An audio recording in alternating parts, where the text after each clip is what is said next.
Close your eyes for a moment. Imagine the bitter wind cutting through your skin like 1,000 frozen knives, the kind of cold that makes your bones ache just thinking about it. Now, imagine finding perfect warmth, perfect comfort, in a world without electricity, without heating, without even the simplest blanket as we know it today. 40,000 years ago, your ancestors didn't just survive the harshest winters our planet has ever known. They slept better than most of us do tonight. While we toss and turn on our memory foam mattresses, cranking up thermostats and piling on synthetic blankets, they had discovered something we've forgotten. They had mastered the art of true comfort, the kind that comes not from what you own, but from what you understand. Tonight, as you listen to this story, I want you to feel what they felt. Whether you're watching this from your warm bedroom in Tokyo at midnight, or perhaps it's a quiet Sunday afternoon in London, or maybe you're listening while the sun sets over California. Wherever you are, whatever time it is in your corner of the world, drop a comment below and let me know. You're about to discover why the most comfortable sleep in human history happened in a cave, surrounded by nothing but stone, fire, and the infinite wisdom of people who understood what we've forgotten. This is not just a story about survival. This is about the lost art of perfect rest. You are standing at the edge of time itself, 40,000 years ago, watching as the first hint of winter touches the world. The air has that particular sharpness that speaks of change coming, not the gentle shift of seasons we know today, but something far more serious, something that means life or death. Feel the goosebumps rise on your arms as that first cold breeze finds its way beneath your simple hide clothing. Your ancestors, those remarkable humans we too often picture as crude and primitive, are feeling this same chill. But watch their faces carefully. There's no panic here, no desperate scrambling. Instead, there's something else entirely. A quiet confidence, a deep knowing that comes from generations of wisdom passed down through countless winters survived. The sky above is beginning its slow transformation from the clear blues of summer to something heavier, more loaded with promise and threat. You can smell it in the air now, that metallic scent that speaks of snow still weeks away, but already gathering its strength in the northern reaches of the world. The leaves beneath your feet crackle with a different sound than they made just days ago. They're becoming brittle, preparing for their long sleep beneath blankets of white. But here's what strikes you most as you observe these ancient people. They're not afraid, they're excited. Watch the elder of the group, a weathered woman whose eyes hold the accumulated wisdom of perhaps 40 winters, an incredible age for this time. She lifts her face to that cold wind and breathes deeply, and you see something extraordinary happen. Her shoulders relax, her mouth curves into the faintest smile. She turns to the younger members of her family and begins to speak in sounds you don't recognize but somehow understand perfectly. She's not warning them about the coming cold. She's promising them something beautiful. You see, these people had learned something we've forgotten in our climate-controlled world. Winter wasn't their enemy. It was their teacher. Every year, as the world grew cold and harsh, they were given the gift of slowing down, of drawing close, of discovering just how comfortable human beings could make themselves with nothing but natural materials and accumulated wisdom. The preparation is about to begin, and as you stand here in this moment, before the real cold arrives, you realize you're about to witness the most sophisticated comfort system ever developed by human hands. No factories, no synthetic materials, no complex manufacturing processes, just intelligence, cooperation, and a deep understanding of how warmth really works. The woman raises her hand to shade her eyes, looking toward a distant ridge where dark openings in the rock face promise shelter.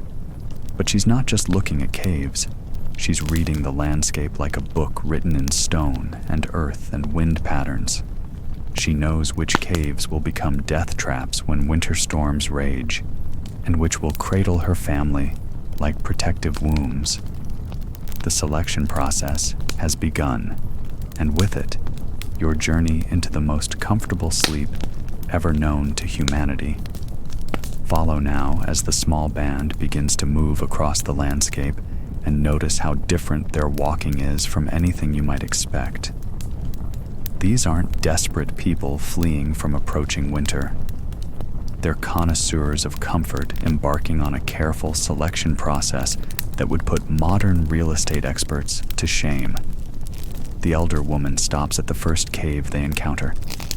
From your modern perspective, it looks perfect, spacious, dry, with a commanding view of the valley below.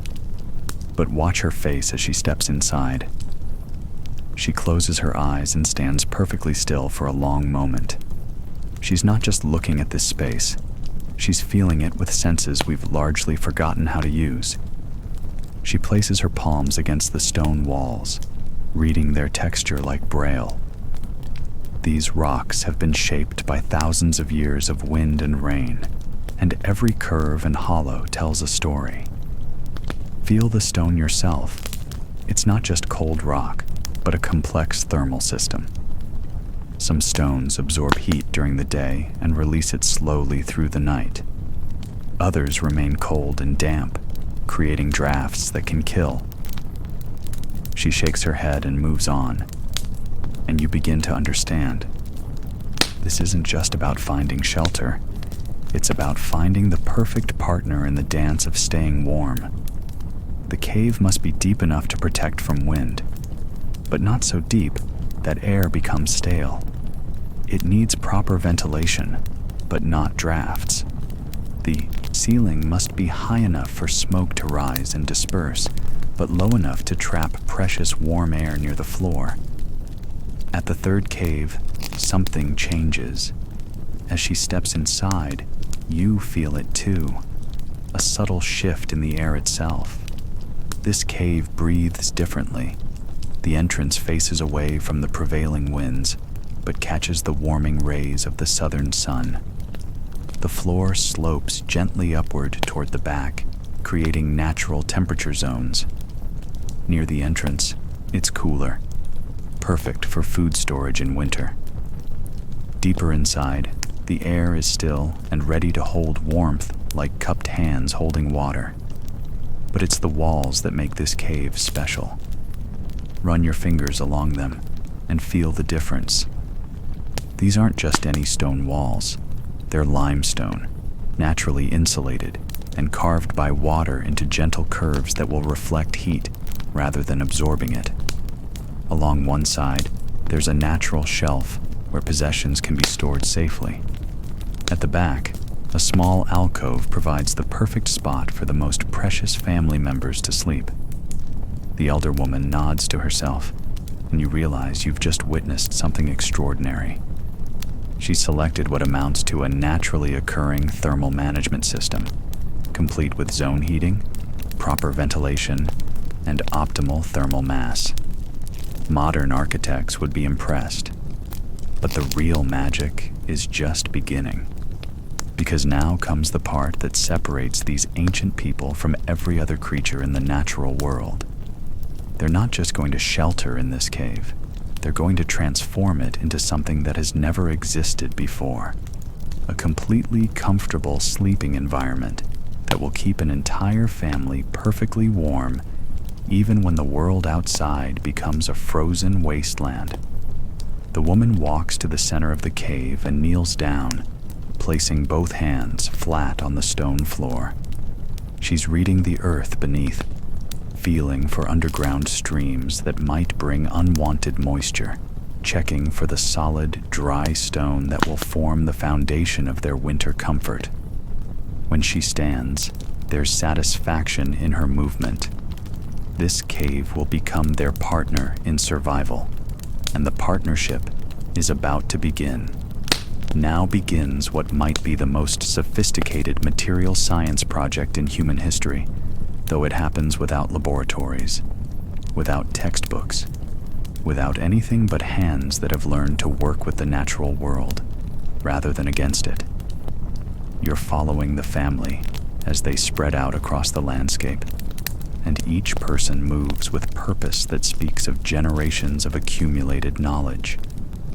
The teenage son heads toward a grove of birch trees, but he's not looking for wood, at least not the kind you might expect. He's searching for bark, the papery outer layer that peels away in long, flexible sheets. Watch his hands as he works. He's not just stripping bark, he's harvesting nature's most perfect insulation material. Birch bark contains thousands of tiny air pockets, and air, as these ancient people understood better than most modern engineers, is the secret to warmth. Each sheet he carefully removes is like harvesting a natural sleeping bag, waterproof on one side, insulating throughout. He rolls the sheets carefully, protecting them from damage, because damaged bark loses its insulating properties. Meanwhile, the mother and daughter have discovered something that makes your modern sensibilities recoil, but their faces show only satisfaction. It's a mammoth that died perhaps weeks ago, now frozen solid. But they're not seeing death. They're seeing the raw materials for the most comfortable bed ever created. The hide of a mammoth is not like the thin leather you might find in a modern store. It's thick, dense, and when properly prepared, becomes a thermal barrier that can keep warmth in and cold out like nothing else on Earth. But it's what's beneath the hide that makes these women smile. Fat. Layers and layers of fat that, when rendered properly, becomes not just fuel for lamps, but the key ingredient in creating waterproof, wind-resistant coverings. Watch them work, and notice the reverence in their movements. They waste nothing. Every scrap of hide will be used. The thickest parts will become floor coverings, creating a barrier between sleeping bodies and cold stone. Thinner sections will be crafted into blankets, layered and arranged to trap warm air while allowing moisture to escape. Even the sinews will be saved, twisted into thread for sewing these pieces together into a comprehensive sleep system. The youngest child, barely old enough to walk steadily, is not idle. She's gathering dried grasses, her small hands surprisingly adept at selecting just the right type. Not all grass is created equal. Some becomes brittle and scratchy when dried, uncomfortable against skin. Others retain flexibility and softness. The grass she's choosing will be processed into something that would be familiar to anyone who's ever slept on a high-quality mattress, a filling that provides both cushioning and insulation. But perhaps the most crucial gathering is being done by the elder woman herself. She's collecting stones, but not randomly. Each rock is being selected for specific thermal properties. Some are dark volcanic stones that absorb and hold heat for hours. Others are smooth river rocks that heat evenly without cracking. She's creating the heating system for their winter bedroom. Stones that will be heated in the fire and then carefully placed around their sleeping area to radiate gentle warmth throughout the long, cold nights. As the day progresses and the family returns to their chosen cave, arms loaded with these natural materials, you begin to understand something profound. They're not just preparing to survive winter. They're preparing to be more comfortable during winter than most people are in their own homes today. The real work is about to begin, and it will transform a simple cave into something extraordinary. Enter the cave now and witness what might be the most thoughtful interior design project in human history. Every decision being made here is based not on aesthetics, but on pure function. and the function is perfect comfort during the most challenging conditions imaginable. The father of the family has begun the foundation work, and watching him, you realize you're observing an ancient form of engineering. He's not just clearing the cave floor, he's creating a sophisticated drainage and insulation system. Every small stone is being carefully selected and placed to create subtle channels that will direct any moisture away from sleeping areas. He understands something crucial. Cold is one enemy, but dampness is worse. A damp cave becomes a tomb. A dry cave becomes a sanctuary. Over this stone foundation, he's laying the first mammoth hide, fur side down. But notice how he's positioning it. The hide doesn't just lie flat. It's being stretched and secured in a way that creates tiny air pockets beneath it. This is the first layer of their thermal barrier system, and it works on the same principle as modern insulation. Trapped air is the key to warmth. His wife is working on what will become the walls of their sleeping area. She's hanging additional hides from natural projections in the cave walls, but this isn't random. She's creating wind barriers, but also something more sophisticated. Thermal curtains that will trap warm air near the sleeping area while allowing fresh air to circulate through the cave. The arrangement forms natural temperature zones. Cooler near the entrance for food storage, progressively warmer toward the back where the family will sleep. The children are working on what you might recognize as the ancestor of the mattress. They're spreading that carefully gathered grass in thick layers, but they're not just piling it randomly. The grass is being layered in different directions, creating a springy, comfortable surface that will compress under body weight but bounce back, maintaining its insulating properties. Over this, they're laying the softest pieces of hide, fur side up this time, creating a sleeping surface that combines the comfort of fur with the support of natural springs. But it's the heating system that truly demonstrates their genius. The elder woman is arranging her carefully selected stones in a precise pattern around the sleeping area. Some will be heated and placed directly among the furs for immediate warmth. Others will be arranged in a circle around the entire sleeping space, creating zones of radiant heat that will last through the night. She's essentially building a natural central heating system. The fire itself is being positioned with equal care. Not just anywhere will do. It must be placed where smoke will be drawn naturally up and out of the cave, but where heat will reflect off the walls and concentrate in the sleeping area.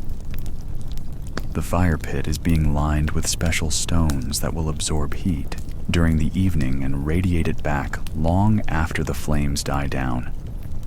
As the system comes together, step back and appreciate what you're seeing. This isn't primitive survival. This is sophisticated comfort engineering. The combination of insulation, heating, ventilation, and drainage would impress modern architects. But it's all being created with nothing but natural materials and accumulated wisdom. The teenage daughter is adding the final touches, small bundles of aromatic herbs that will serve multiple purposes.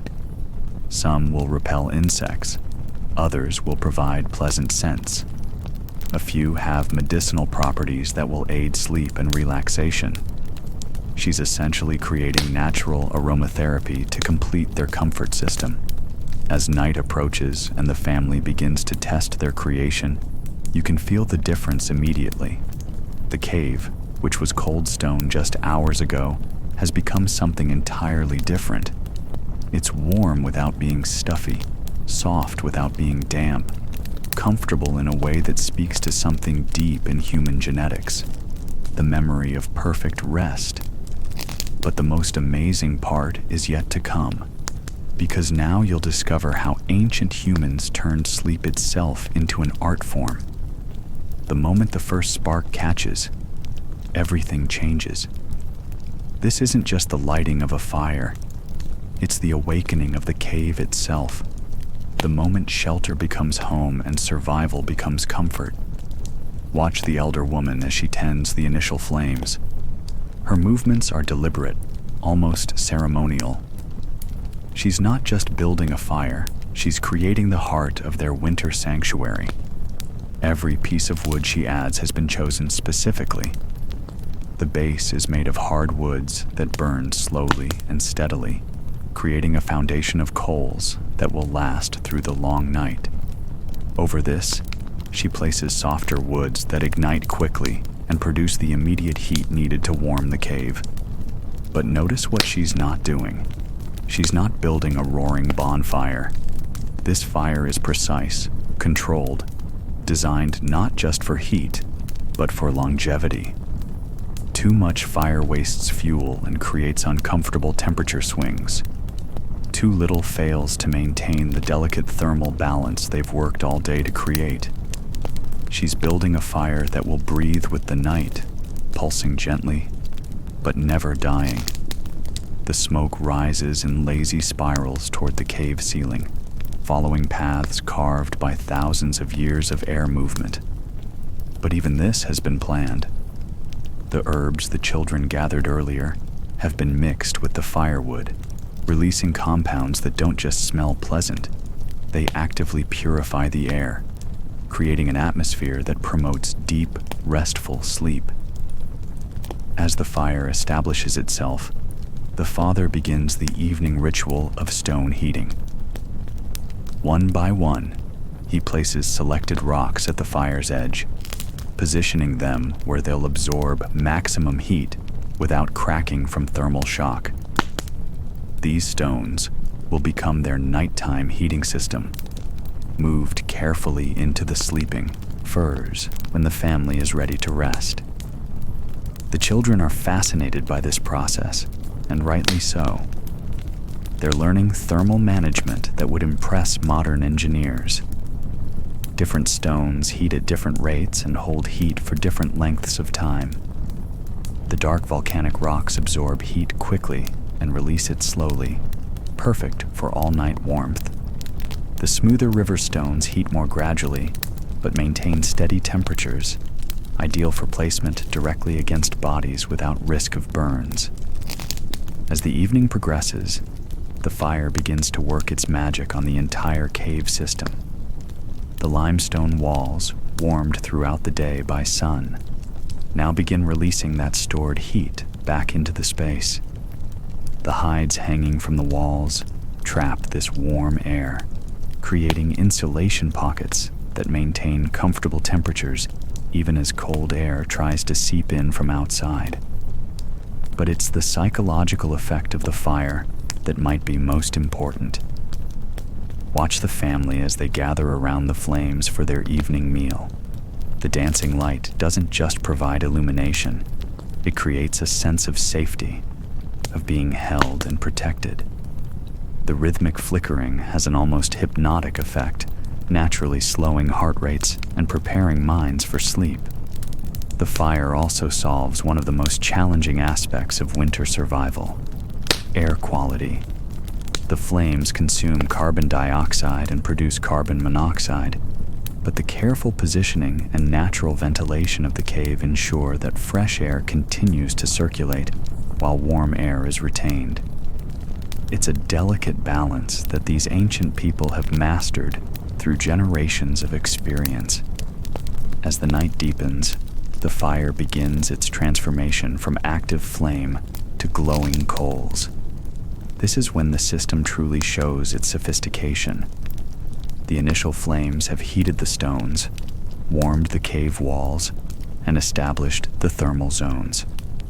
Now the coals will maintain steady background heat while the stored thermal mass, in the walls, in the heated stones, in the warm air trapped by the hide barriers, takes over the primary heating duties. The father makes one final check of the fire, adding just enough fuel to ensure coals will last until dawn.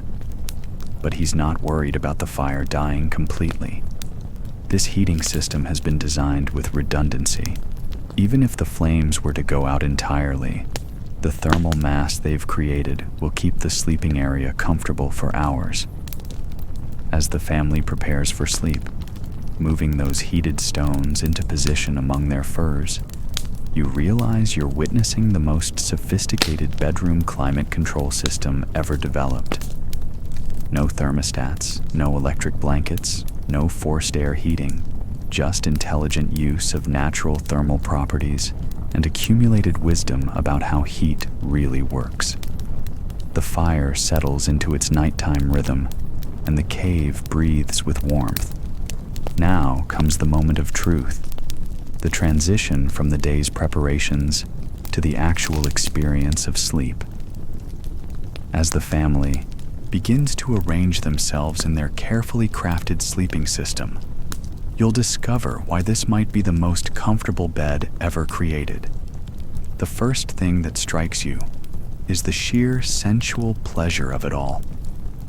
As the elder woman settles into the furs, her entire body seems to sigh with relief. The mammoth hide beneath provides firm support while conforming to her body's contours. But it's the layers above that create the real magic. Feel what she feels as she pulls the first layer of fur over her shoulders. This isn't the rough, scratchy hide you might imagine. This fur has been processed through techniques passed down through generations, softened by careful scraping, made supple by natural oils, and conditioned to maintain its insulating properties while becoming as gentle against skin as modern silk. The layering system is more sophisticated than most modern bedding. Against her skin lies the softest fur, from young animals whose coats were naturally fine and warm. Over this, a layer of slightly thicker fur that traps air while wicking moisture away from her body.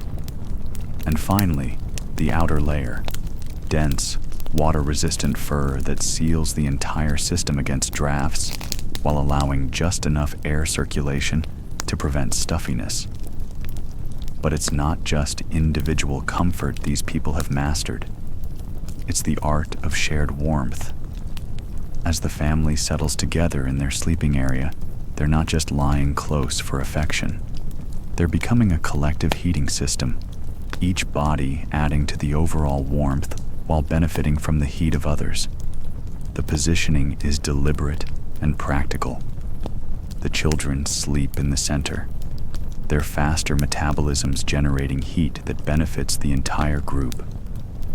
The adults arrange themselves around the edges, their larger bodies creating a windbreak that protects the smaller family members from any drafts that might penetrate their hide barriers. As they settle in, the father places the heated stones in strategic locations, one near his wife's feet, where circulation might be poorest, another positioned where it can radiate heat toward the children's sleeping area, a third placed where its warmth will help maintain the overall temperature of their microenvironment throughout the night. The stones are wrapped in soft hides to prevent burns, but their heat penetrates gently through the covering, creating zones of perfect warmth that will last until dawn. It's like having a hot water bottle, but better. These stones release heat gradually and consistently, without the risk of cooling too quickly or becoming uncomfortably hot. Notice how the family's breathing begins to synchronize as they settle in. This isn't coincidence. It's the natural result of bodies and minds relaxing completely, something that happens only when people feel truly safe and comfortable. Their shared breathing creates a rhythm that helps regulate their collective body temperature, each exhale adding to the warm microclimate they've created beneath their furs. The youngest child curls against her mother's side, and you can see the immediate effect. Her small body, which would lose heat rapidly in cold conditions, is now protected by layers of insulation and warmed by direct contact with her mother's larger mass.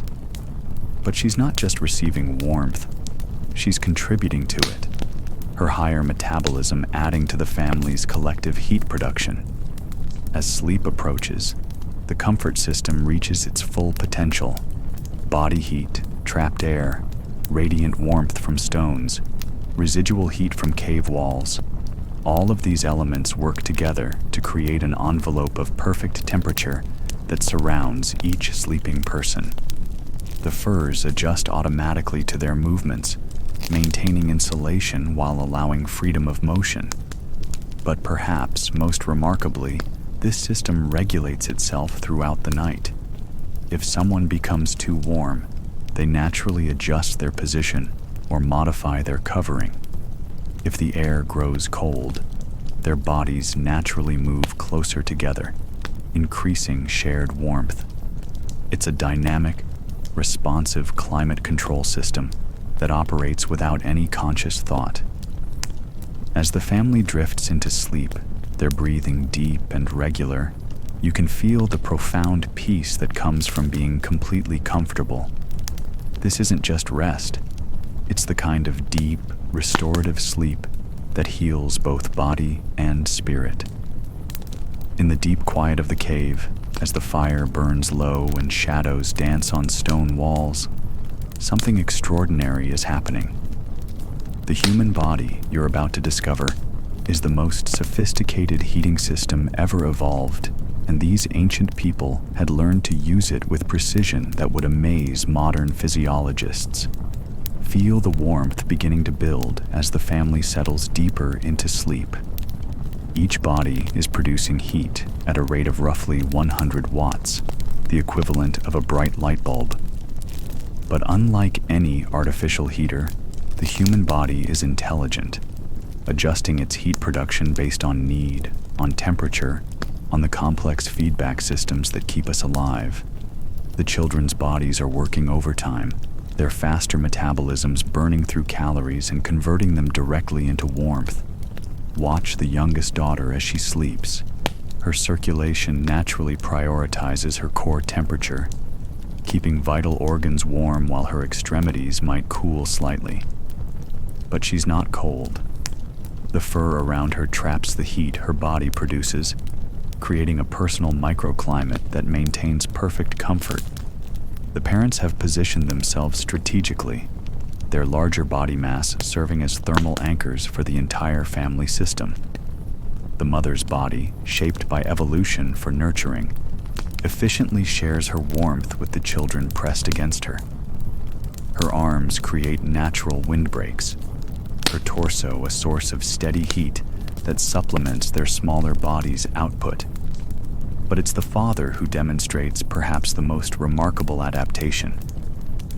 His body, mass, larger than the others, makes him a thermal battery for the entire family.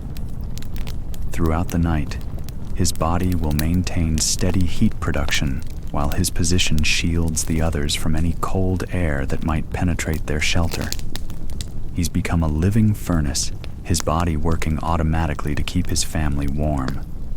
As the hours pass, you can observe the subtle dance of thermoregulation happening beneath the furs. When one person moves, the others naturally adjust, maintaining the optimal arrangement for shared warmth. There's no conscious thought involved. This is pure biological wisdom, the result of thousands of generations learning to survive cold nights through cooperation. The breathing you noticed earlier is part of this system too. Each exhale releases warm, humid air that gets trapped in the microclimate beneath their coverings. This doesn't just add warmth, it maintains humidity levels that prevent the dry air from becoming uncomfortable. They're essentially creating their own perfectly climate-controlled environment, using nothing but their natural biological processes. But the most fascinating aspect of this living heating system is how it responds to the changing conditions of the night.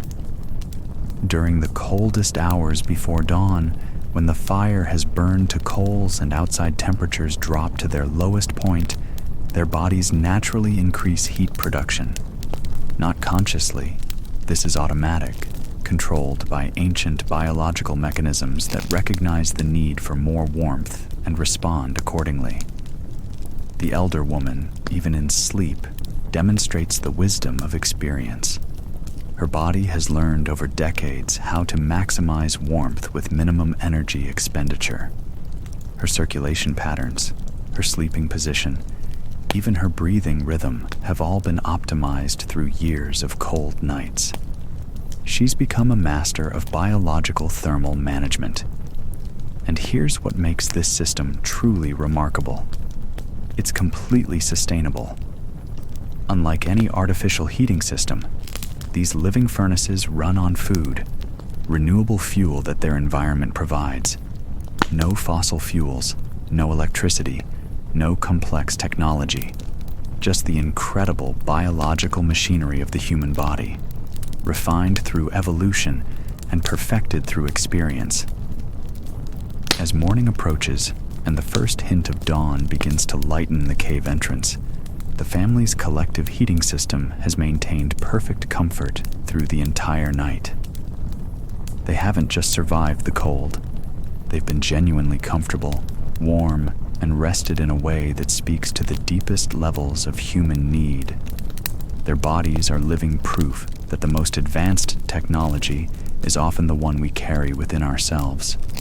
Something shifts in the darkness of the cave, something deeper than temperature or physical comfort. As you observe the sleeping family, you begin to understand that what's happening here goes far beyond mere survival. This is sleep elevated to an art form, rest that serves not just the body, but the mind and spirit in ways we've forgotten in our modern world. Watch the elder woman's face as she sleeps. Her features are completely relaxed, but there's more than simple rest here. There's a profound peace that comes from absolute security. In our world, we lock doors and set alarms, but still part of our minds remains vigilant, alert for dangers that might come. Here, in this carefully crafted sanctuary, that vigilance has been completely released. This state of complete relaxation triggers cascades of healing throughout her body and mind. Without the constant background stress of modern life, no electric lights disrupting natural sleep cycles, no urban noise keeping part of the brain alert, no climate fluctuations requiring constant adjustment. Her sleep moves through its natural phases with perfect timing. The children's sleep is even more remarkable. Their minds are processing not just the day's experiences, but the deep learning that comes from living so intimately with natural rhythms. Their dreams are filled not with artificial stimulation, but with the real patterns of seasonal change, the movement of animals, the behavior of fire and stone and wind. They're learning at the deepest levels how to live as part of the natural world rather than separate from it. But it's the father's sleep that demonstrates perhaps the most profound aspect of this ancient rest. His body and mind have learned to completely surrender to the darkness.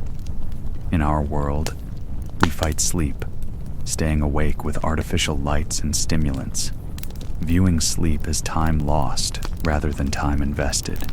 But he understands what we've forgotten. Sleep isn't the absence of life. It's one of life's most important activities. During these long winter nights, as much as 16 hours of darkness, sleep becomes a different kind of consciousness entirely. Not the hurried, insufficient rest of modern life, but a state that's almost like hibernation, a profound slowing down that allows complete restoration of both body and mind. The dreams that come in this state are different too. Without the constant input of artificial stimulation, the mind turns inward, processing experiences in ways that promote genuine understanding rather than mere information storage. The elder woman's dreams carry the wisdom of her ancestors, stories and knowledge passed down through generations that emerge in sleep as practical guidance for daily life. The rhythm of their sleep follows natural cycles, controlled not by alarm clocks, but by the subtle changes in temperature, air pressure, and the distant sounds of the world outside their cave. They wake naturally when their bodies are fully rested, not when some arbitrary schedule demands it. This natural sleep pattern creates a state of consciousness that's almost meditative. During the deepest phases of winter sleep, the boundary between waking and sleeping becomes fluid. They exist in a space between full consciousness and complete rest, aware of their environment, but deeply relaxed, present, but dreaming. The psychological benefits of this state are profound. Stress, as we understand it, simply doesn't exist here. Their minds aren't processing the overwhelming complexity of modern life, aren't trying to manage information overload or navigate artificial social structures. Instead, they're focused on fundamental human needs: warmth, food, family, safety. This simplification creates a mental peace that allows for the deepest possible rest. As the night progresses, their sleep becomes a form of time travel. Hours pass like minutes, consciousness suspended in a state of perfect restoration. They're not just sleeping, they're recharging at the deepest cellular level, allowing their bodies and minds to rebuild and prepare for another day. When they begin to wake naturally as dawn approaches, they emerge not groggy or disoriented as we often do, but refreshed and alert, their minds clear and their bodies fully restored. This isn't just sleep, it's a daily renaissance, a complete renewal that prepares them for whatever the day might bring. As consciousness stirs in the pre-dawn darkness, you witness something that transforms mere sleep into sacred practice. The family's awakening isn't the jarring alarm-driven emergence from sleep we know today, but a gentle ritual that honors both rest and waking as essential parts of the human experience. The elder woman is the first to wake, not because of any external signal, but because her body has naturally completed its sleep cycles. Her eyes open slowly in the dim glow of the fire's dying embers, and immediately she begins the morning ritual that connects her not just to the new day, but to generations of ancestors who performed these same careful movements. She doesn't leap from her bed of furs. Instead, she lies still for long moments, feeling her body's temperature, assessing the night's rest, listening to the breathing of her sleeping family. This stillness is intentional, a bridge between the world of dreams and the world of action, allowing her consciousness to fully return before her body begins to move. When she does begin to stir, it's with movements so gentle they barely disturb the furs around her. She's learned that sudden movements in the cold can shock the system, that the transition from sleeping warmth to waking activity must be managed as carefully as a delicate flame. Her first action is to check the fire, not frantically, but with the calm attention of someone who understands that the fire is not just a source of heat, but the heart of their home. She adds carefully selected wood, coaxing the embers back to life, but quietly, allowing the others to complete their natural sleep cycles. As the fire begins to grow, casting dancing shadows on the cave walls, the warmth signals the beginning of the day's first ritual. The heated stones that provided warmth through the night are now carefully moved aside, some saved for the evening's heating, others repositioned to catch the morning sun that will soon stream through the cave entrance. The children begin to wake naturally as the increased light and warmth signal that night is ending. But notice how different their awakening is from the harsh, alarm-driven mornings of modern life. They emerge from sleep like flowers opening to sunlight, gradually, naturally, without the stress and disorientation that comes from artificial sleep interruption. As each family member wakes, they participate in the morning ritual that connects them to each other and to their environment. Bodies are stretched gently, working out the stiffness that comes from sleeping on natural surfaces. The furs are arranged carefully, preparing for the night to come. The cave itself is tended, swept clean, organized, maintained as the sacred space it has become. But it's the evening rituals that truly demonstrate the sophistication of their relationship with sleep. As daylight begins to fade, the family doesn't simply collapse into bed as we often do, exhausted by artificial schedules and electric light. Instead, they begin a careful process of transitioning from day consciousness to night consciousness. The fire is built up again, but this time with ceremony. Each piece of wood is selected not just for its burning properties, but for its symbolic meaning. The aromatic herbs are added with intention, creating an atmosphere that signals to both conscious and unconscious mind that the time for rest is approaching. As the fire grows bright, the family gathers around it for the sharing that happens only in winter caves. Stories are told, not just entertainment, but the passing down of crucial knowledge. The children learn about weather patterns, about animal behavior, about the location of resources they'll need when spring returns. But they also learn deeper lessons about cooperation, about the importance of family, about their place in the larger web of life. These stories serve a psychological purpose, as important as their educational value. They slow down active thinking, allowing minds to begin the transition towards sleep. The rhythmic patterns of spoken language, the dancing light of the fire, the warmth and closeness of family. All of these elements work together to naturally prepare consciousness for rest. As the evening progresses, the family begins the physical preparations for sleep with the same intentional care they bring to everything else. The furs are arranged not hastily, but with attention to how each person's body will be supported and warmed through the night. The heated stones are positioned with precision, creating zones of comfort that will last until dawn. But perhaps most importantly, the transition to sleep becomes a conscious surrender. Not the collapse of exhaustion, but the deliberate choice to trust in the safety they've created, to release the day's concerns, and embrace the restoration that comes with deep rest. As they settle into their perfect sleeping arrangement, the cave becomes a temple dedicated to the sacred act of rest.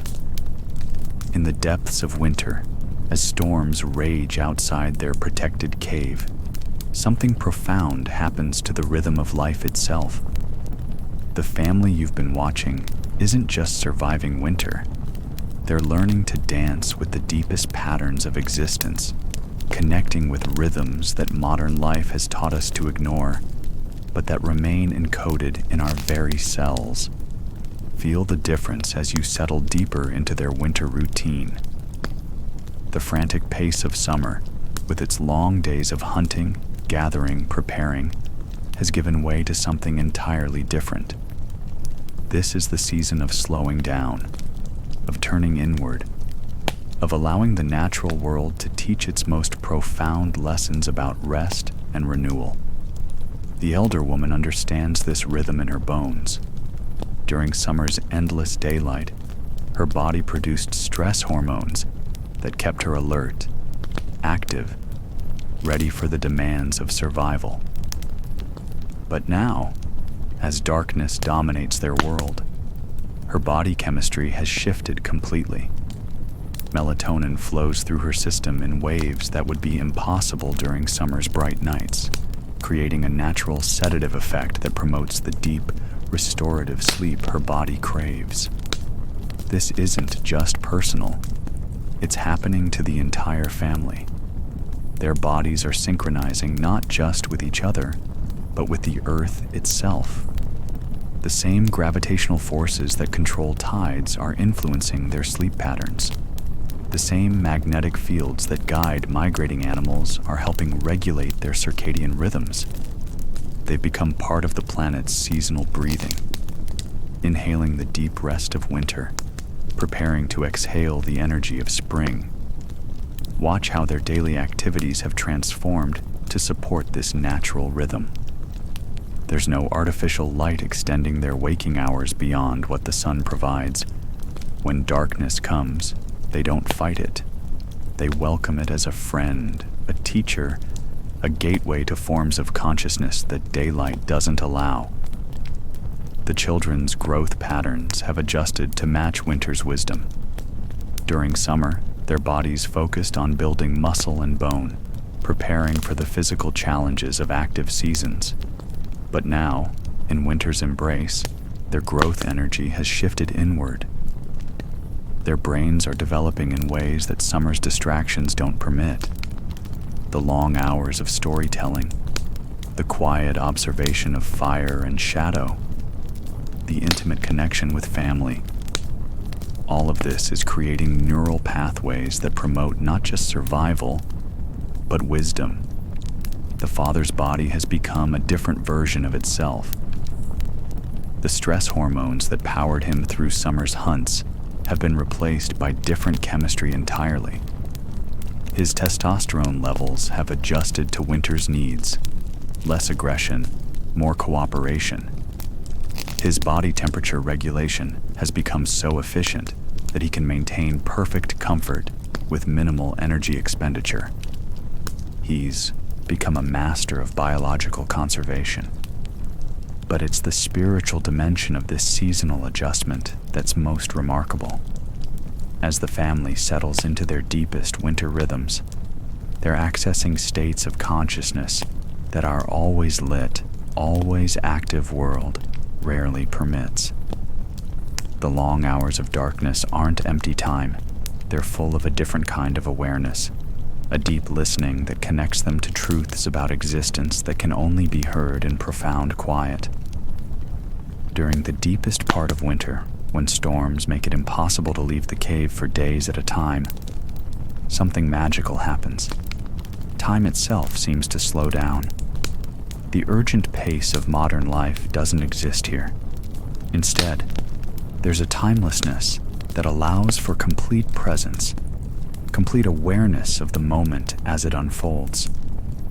The elder woman often speaks of these deep winter days as the most important of the year, not because of what they accomplish in the external world, but because of what they accomplish in the inner landscape of human consciousness. These are the days when the deepest learning happens, when the most profound healing occurs, when the spirit prepares itself for the challenges and opportunities that will come with spring's return. Their dreams during this period become more vivid, more meaningful. Without the constant stimulation of modern life, their unconscious minds have space to process experiences at the deepest levels. The children often wake with insights about problems they've been pondering. The adults receive guidance about decisions they'll need to make when the active season returns. This is more than sleep. It's a form of hibernation that's available to humans when we align ourselves with natural rhythms instead of fighting them. Their metabolism slows, their heart rates decrease, their bodies enter a state of deep conservation that allows complete restoration at cellular levels. As winter reaches its deepest point, the family has become something extraordinary, living examples of how humans can not just survive in harmony with natural cycles, but actually thrive by embracing rhythms that modern life has forgotten. They've discovered that the secret to perfect rest isn't fighting winter. It's surrendering to winter's profound wisdom about the necessity of slowing down, turning inward, and allowing restoration to happen at its own perfect pace. In the deepest hours of the longest nights, when the wind howls outside their sanctuary and the fire burns low and steady, something extraordinary begins to happen in the dreaming minds of this ancient family. You're about to witness a form of consciousness that modern sleep science is only beginning to understand: the rich, complex dream life that emerges when humans align themselves completely with natural rhythms. The youngest child is the first to enter the deep dreaming state. Her small body, perfectly warm beneath layers of fur, begins the subtle eye movements that signal REM sleep. But these aren't the fragmented, anxiety-driven dreams that often plague modern sleep. These are the long, narrative dreams that come only when the mind is completely at peace, completely secure. In her dream, she's flying over the summer landscape, seeing their territory from the perspective of migrating birds. This isn't random imagery. Her unconscious mind is processing and consolidating the geographical knowledge she'll need for survival. Every landmark, every water source, every safe shelter between here and the distant hunting grounds is being encoded into long-term memory through the medium of dream. But there's more than practical knowledge in her dream flight. She's experiencing the deep connection between earth and sky that her ancestors knew intimately. In her dream consciousness, she understands that she's part of something vast and interconnected, that her family's survival depends not just on their own skills, but on their relationship with the entire web of life around them. The geographical knowledge being processed in her dream is incredibly sophisticated. She's creating three-dimensional maps that include not just visual landmarks, but seasonal changes, weather patterns, and the movement of resources throughout the year. Her dreaming mind is encoding the knowledge that water sources freeze in certain valleys, but remain flowing in others, that particular hillsides provide shelter from prevailing winds, that specific rock formations offer protection during storms. But her dreams go deeper than practical survival knowledge.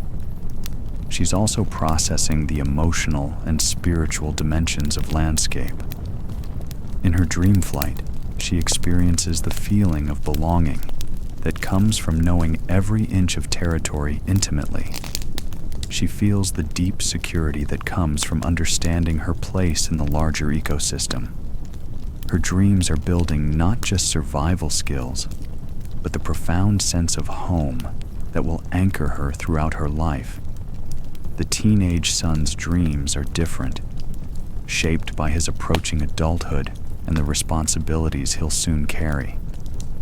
In his dream, he's standing with his father beside a mammoth, but they're not hunting, they're communicating. The massive creature is teaching him about courage, about the sacred relationship between predator and prey, about the responsibility that comes with taking life to sustain life. This dream carries the wisdom of generations. His unconscious mind is processing not just his own experiences, but the accumulated knowledge of his ancestors. The techniques for reading weather patterns, for tracking animals across vast distances, for understanding the subtle signs that mean the difference between successful hunts and dangerous failures. All of this ancient knowledge is being transmitted through dream imagery that will stay with him for life. In his dream dialogue with the mammoth, he's learning lessons that go far beyond hunting techniques. He's understanding the psychological preparation necessary for taking life, the emotional regulation required to remain calm during dangerous encounters, the spiritual practices that maintain respect for the animals whose deaths sustain human life. These dream teachings will shape not just his hunting skills, but his entire relationship with the natural world. His dreams also process complex social dynamics. He dreams of leading hunting parties, of making decisions that affect other people's survival, of navigating the delicate relationships between competing families within the larger tribe. These leadership scenarios, played out in dream consciousness, are preparing him for responsibilities he'll face in waking life. The mother's dreams transport her into the realm of healing knowledge. She dreams of plants, not as she sees them in waking life, but as they truly are. complex chemical factories capable of curing illness and easing pain. In her dream, she can see the molecular structures that make willow bark effective against pain, though she has no scientific vocabulary for what she's understanding. Her dreaming mind is accessing the accumulated wisdom of countless generations of healers. She dreams of births she's attended, but also births yet to come. Her unconscious mind is preparing her for the challenges of midwifery, encoding the subtle signs that distinguish normal labor from complications that require intervention. This dream knowledge will save lives, though she may never consciously remember the specific dreams that taught her what she knows. In her healing dreams, she communicates with plant spirits, not literal supernatural entities, but personifications of her deep intuitive understanding of plant properties. These dream teachers show her which herbs to gather at which seasons, how to prepare medicines for maximum effectiveness, which combinations of plants create synergistic healing effects. Her dreams also process the emotional and psychological aspects of healing. She dreams of providing comfort to the dying, of supporting families through grief, of maintaining hope during times of illness and crisis. These dream experiences develop the emotional wisdom that makes her not just a skilled healer, but a trusted guide through life's most challenging moments. But it's the father's dreams that demonstrate the most profound aspect of this ancient dream consciousness. He dreams not just of immediate family, but of the extended tribes scattered across the winter landscape. In his dreams, he can sense their well-being, their struggles, their needs. This isn't mystical thinking. It's the deep social awareness that kept human communities connected across vast distances before any form of long-distance communication existed. His dreaming mind processes complex social and political information, preparing him for the reunion that will come with spring.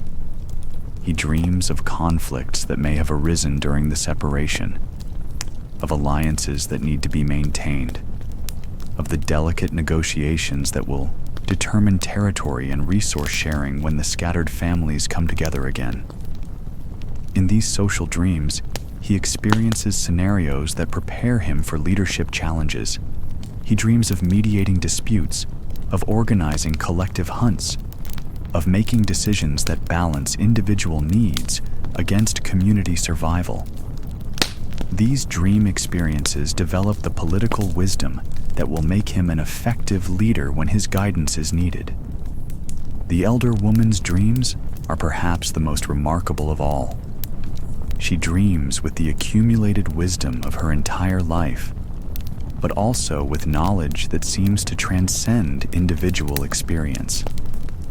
In her dreams, she communicates with ancestors long dead, receiving guidance that will influence decisions affecting not just her immediate family, but generations yet unborn.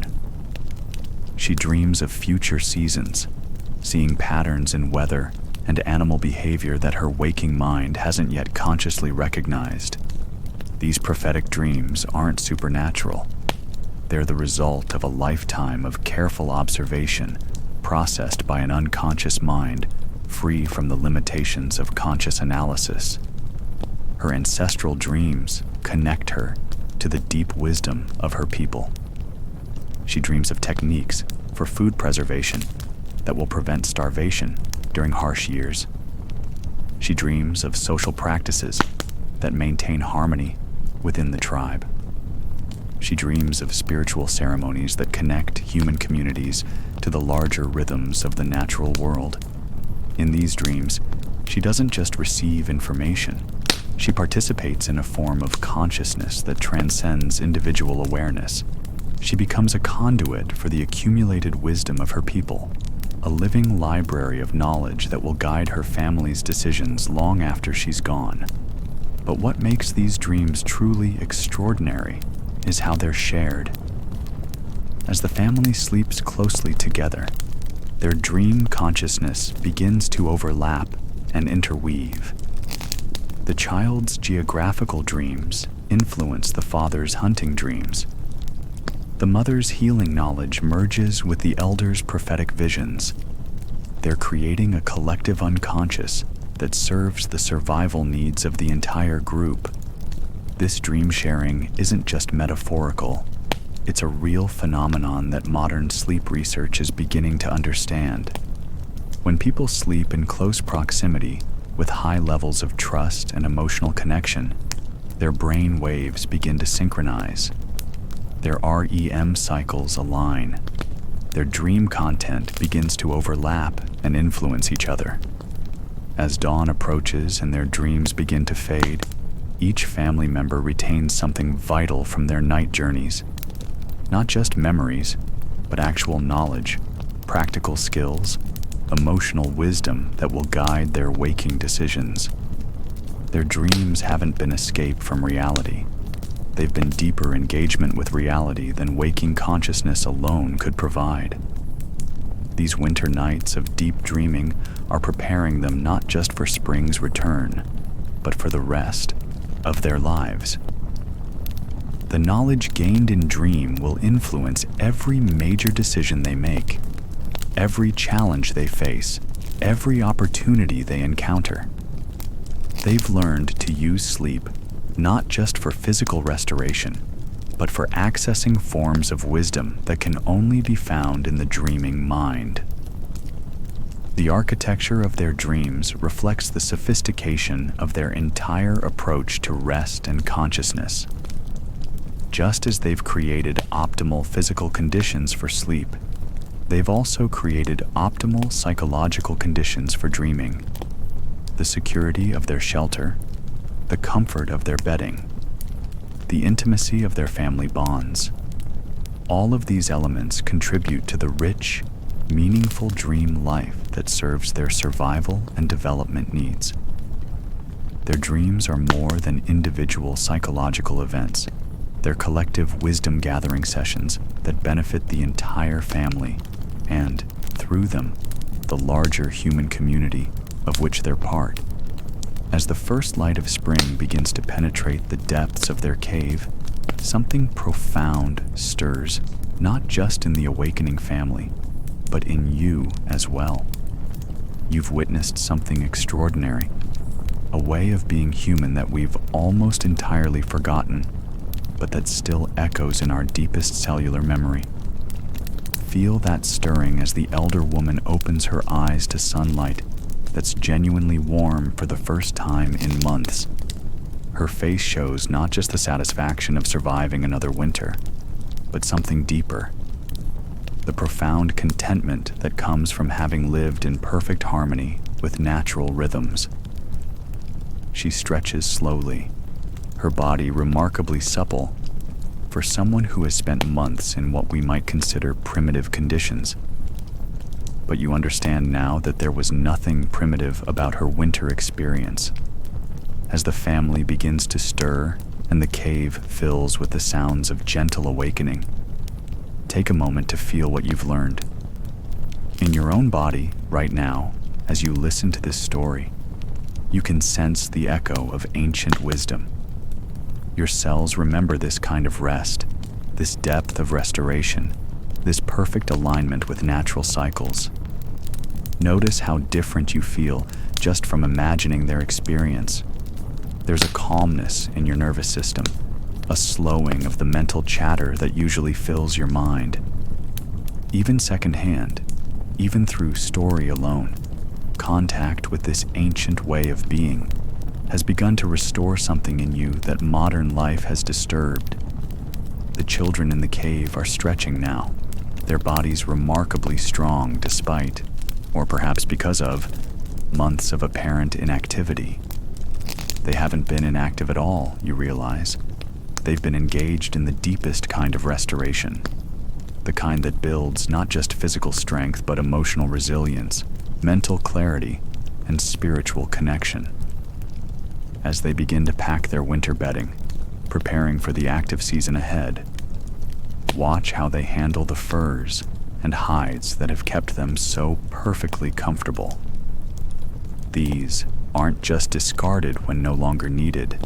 They're carefully maintained, gratefully preserved, treated with the respect due to materials that made the difference between life and death. But it's the way they look at each other that moves you most deeply. Months of intimate proximity haven't created the tension and irritability you might expect. Instead, their faces show the deep satisfaction of people who have truly rested together, truly cared for each other, truly shared the fundamental experience of being human. The transformation visible in each family member speaks to the profound healing that winter sleep has accomplished.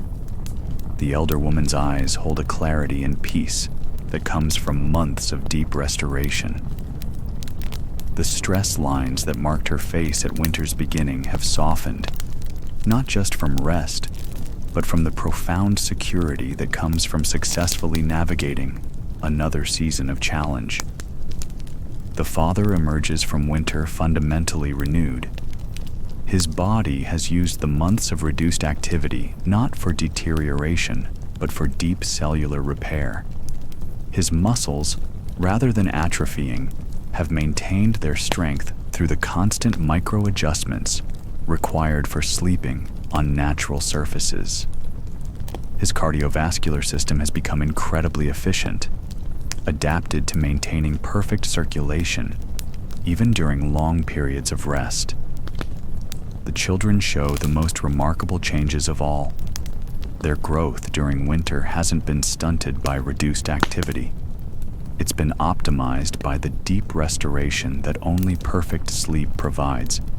Their bones have grown stronger, their nervous systems have developed more sophisticated patterns, their immune systems have been strengthened by months of stress-free living. But beyond the physical improvements, each family member carries something more precious: the deep psychological and spiritual changes that come from living in complete harmony with natural rhythms. They've experienced forms of consciousness, types of rest, and levels of family intimacy that modern life rarely permits.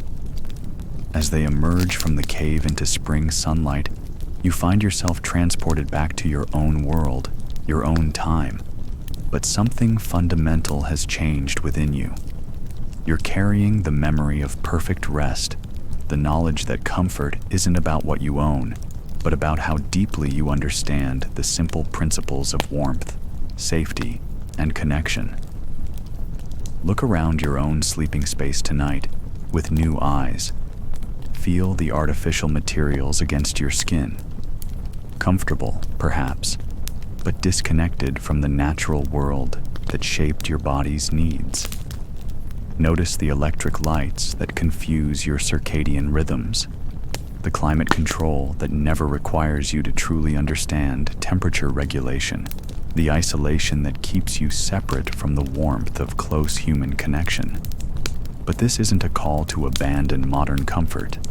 It's an invitation to remember what true comfort actually means. The ancient family you've watched didn't achieve perfect rest. Despite their challenging circumstances, they achieved it because of their deep understanding of what human bodies and minds actually need to restore themselves completely. Consider the lessons embedded in their experience that you can apply to your own rest. The careful attention to temperature regulation, not just setting a thermostat, but understanding how your body actually responds to warmth and coolness. The importance of natural materials against your skin.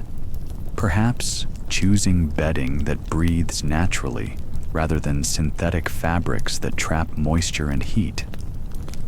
Think about the psychological preparation for sleep that you witnessed in their evening rituals. The gradual transition from day consciousness to night awareness. The sharing of thoughts and experiences that clears the mind for rest. The creation of safety and security that allows complete relaxation. Most importantly, consider how you might reclaim some of their understanding of sleep as sacred time. Not something to be minimized or rushed, but one of life's most essential activities. Time for your body to repair itself at the deepest cellular levels. Time for your mind to process experiences and integrate learning. Time for your spirit to connect with rhythms larger than your individual concerns. In your own life, you can begin to work with natural light cycles instead of against them. You can explore the profound comfort that comes from natural materials. You can rediscover the healing power of shared warmth and intimate connection, whether with family, friends, or beloved pets. You can create your own version of their temperature regulation system, perhaps with natural materials like wool or down, perhaps by learning to use your home's heating more skillfully, perhaps by discovering the pleasure of warming your bed naturally rather than relying entirely on central heating. You can develop your own evening rituals that prepare mind and body for rest. Perhaps time spent in candlelight or firelight, allowing your nervous system to begin its natural transition toward sleep. Perhaps sharing the day's experiences with loved ones, clearing your mind of concerns and worries. Perhaps creating the kind of security and comfort that allows complete surrender to rest. Most importantly, you can begin to understand sleep not as time lost from living, but as one of life's most essential and pleasurable activities. The ancient family knew something we've forgotten. Perfect rest isn't a luxury. It's the foundation upon which everything else is built. Health, happiness, creativity, relationships, resilience, all of these depend on the quality of our rest. Tonight, as you prepare for sleep, remember the cave. Remember the careful preparation, the attention to comfort, the reverence for rest as a sacred activity. You may not have mammoth firs or heated stones, but you have something equally powerful: the knowledge that perfect sleep is possible, that true comfort comes from understanding rather than accumulation, and that the deepest rest happens when we align ourselves with rhythms older and wiser than any human technology. The ancient art of winter sleep lives on in you, waiting to be remembered, waiting to transform your nights from mere unconsciousness into the profound restoration your ancestors knew was the secret to not just surviving, but thriving in any season of life. As you close your eyes tonight, carry with you the peace of the cave, the wisdom of the seasons, and the deep satisfaction that comes from understanding what it truly means to rest well. Feel the warmth of fur against your skin, even if it's cotton or silk. Sense the security of stone walls, even if they're drywall and insulation. Know the comfort of family closeness, even if you sleep alone. You are connected to an unbroken chain of ancestors who knew how to rest perfectly, who understood comfort at the deepest levels, who found ways to be genuinely comfortable even in the most challenging circumstances. Their wisdom flows through your DNA, waiting to be awakened by your attention and intention. The cave sleepers rest still within your genetic memory. Tonight, tomorrow night, every night for the rest of your life, you can choose to remember what they knew. That perfect sleep is not just possible, but is your birthright as a human being. That true comfort comes not from what surrounds you, but from how deeply you understand the art of rest. Sweet dreams, modern cave dweller. May you sleep as well as your ancestors and wake as refreshed as they did, ready for whatever adventures each new day might bring. The ancient art of perfect sleep is yours to reclaim, yours to master, yours to pass on to the generations who will come after you. Sleep well, and remember, you carry within you the wisdom of 40,000 years of perfect rest.